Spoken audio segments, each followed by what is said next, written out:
100 gram ini mampu survive selama setahun.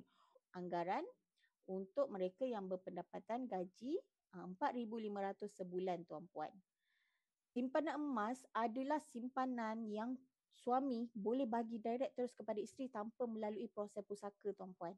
Katalah emas tu suami dah simpan. Semasa dia hidup ni dia kumpul sikit-sikit kan. Kumpul sikit-sikit, lepas tu dia dah pegang dalam bentuk fizikal. Bila-bila masa dia boleh bagi kat isteri. Kalau apa-apa berlaku pada abang, saya ngambil emas ni pergi jual. Saya survive dan boleh gunakan emas ni. Kerana apa? Kerana kalau abang meninggal nanti, harta abang akan dibekukan.